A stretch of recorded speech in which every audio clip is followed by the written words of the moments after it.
Gentleman's time has expired. Now my pleasure to recognize the gentleman from Illinois. Mr. Casten, you're recognized for 5 minutes. Thank you, Mr. Chair, and thank you for the quick bit of exercise from the ranking member. Thank you all for coming. In 2023, former Vice Chair Barr said that the 2023 bank failures caused a reassessment of the viability of uninsured deposits as a funding source across the banking system. 2024, FSOC raised further concerns about some banks' reliance on uninsured deposits, and it could make them more vulnerable to runs.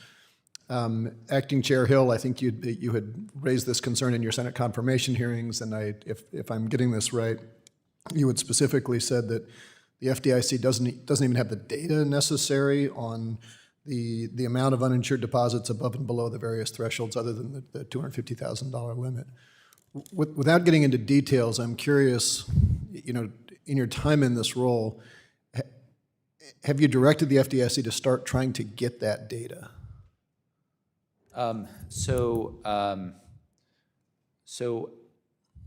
I have long believed that more granular deposit data would be useful for a number of purposes. And just be glad, I'd love to get into what you're doing. I'm just curious if you've initiated any process there or not. So I would say there have been conversations. I've raised this at the FDIC. That's where most reporting is done through. Okay.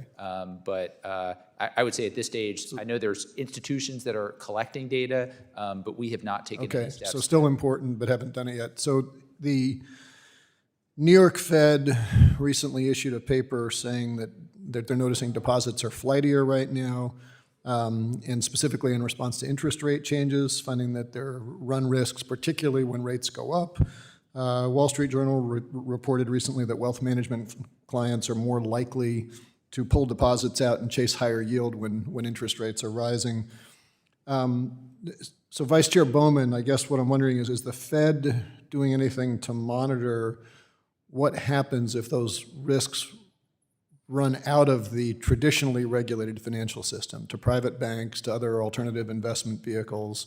Are you doing any enhanced review of where that deposit flight might go? To the extent that we're aware of that, as a part of our work on financial stability, we monitor as much as we can according to the data that we have, and we're able to see the transit of funding throughout the system. I'm not sure that we have specific data about whether it's going from the financial institutions into any particular entities. We don't collect data that would tell us that. We would be able to determine if funds have left the financial system, though, through call report data. Yeah, and I guess I don't mean leaving the financial system, but we've got this surge of private banking, all sorts of different types of things that are deposit-y, but not within where the FDIC or others would have oversight. And my concern is that if we got a lot of dollars that are in some other part of the system and we're not monitoring it, that is a risk at some point.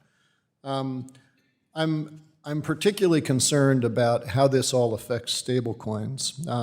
As Mr. Foster noted, there was a Treasury Department report in April that stablecoin adoption could result in over $6 trillion in deposit outflows. There's a number of other reports that have said that. I guess, Acting Chair Hill, do you all have good data on how stablecoins may affect deposit outflows? Have you started looking at that question? That is certainly something that we are paying a lot of attention to.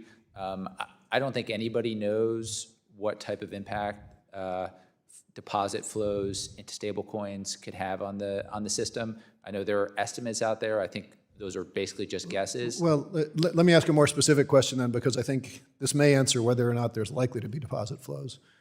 There was language that the Senate added to the Genius Act that I think creates a huge problem for your agency. It says that the claims of a customer with respect to payment stablecoins shall have priority over the claims of any other person other than the claims of another customer with respect to payment stablecoins. So if there's a bank run and you have customers of stablecoins with deposits in a bank that are not insured, that language would suggest that they have a senior claim. Have you made any effort to interpret that language